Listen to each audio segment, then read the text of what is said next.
Déconfinement en Espagne, le contrôle des arrivées d'étrangers aux aéroports a débuté. Hommage aux soignants décédés, dans notre JT du 14 mai, l'Espagne a commencé vendredi à contrôler les étrangers arrivant dans ses aéroports, prenant leur température et leur enjoignant d'observer une quarantaine de 14 jours pour éviter une résurgence du coronavirus qui a fait 138 morts dans le pays au cours des dernières 24 heures. Le gouvernement doit décider vendredi soir s'il accorde à de nouvelles régions le régime de confinement assoupli dont bénéficie déjà la moitié des 47 millions d'Espagnols. Ceux-ci peuvent depuis lundi se réunir à 10 maximum et retourner aux terrasses de café. Les deux plus grandes villes du pays, Madrid et Barcelone, ont demandé à bénéficier à leur tour d'assouplissement d'un confinement parmi les plus stricts au monde, qui doit être levé par étapes et par région d'ici la fin juin.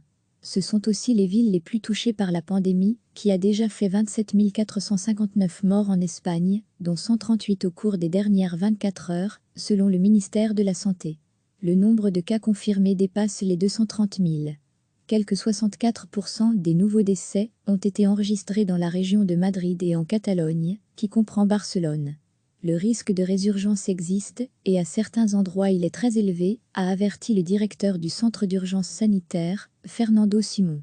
À lire aussi toutes les infos sur le coronavirus. Pour éviter l'importation de nouveaux cas de Covid-19, le gouvernement impose depuis vendredi une quarantaine de 14 jours aux voyageurs arrivant de l'étranger, qui ne pourront sortir de leur logement que pour des achats de première nécessité et en portant un masque.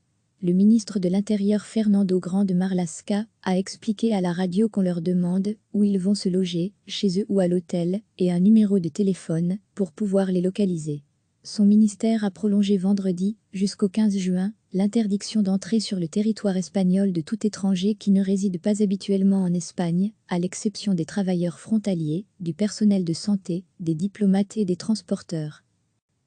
L'Espagne a commencé vendredi à contrôler les étrangers arrivant dans ses aéroports, prenant leur température et leur enjoignant d'observer une quarantaine de 14 jours pour éviter une résurgence du coronavirus qui a fait 138 morts dans le pays au cours des dernières 24 heures.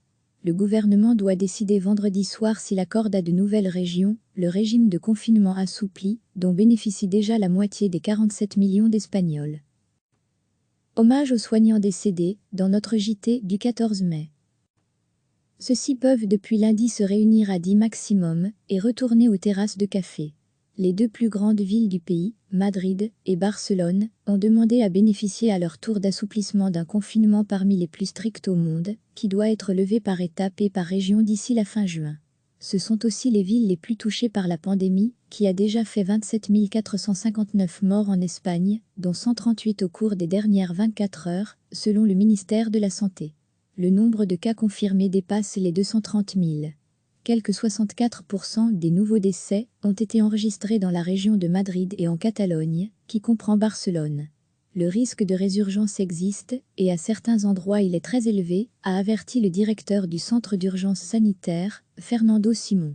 À lire aussi toutes les infos sur le coronavirus. Pour éviter l'importation de nouveaux cas de Covid-19, le gouvernement impose depuis vendredi une quarantaine de 14 jours aux voyageurs arrivant de l'étranger, qui ne pourront sortir de leur logement que pour des achats de première nécessité et en portant un masque. Le ministre de l'Intérieur Fernando Grande Marlaska a expliqué à la radio qu'on leur demande où ils vont se loger, chez eux ou à l'hôtel, et un numéro de téléphone pour pouvoir les localiser. Son ministère a prolongé vendredi, jusqu'au 15 juin, l'interdiction d'entrer sur le territoire espagnol de tout étranger qui ne réside pas habituellement en Espagne, à l'exception des travailleurs frontaliers, du personnel de santé, des diplomates et des transporteurs. Cliquez sur s'abonner pour recevoir les dernières nouvelles.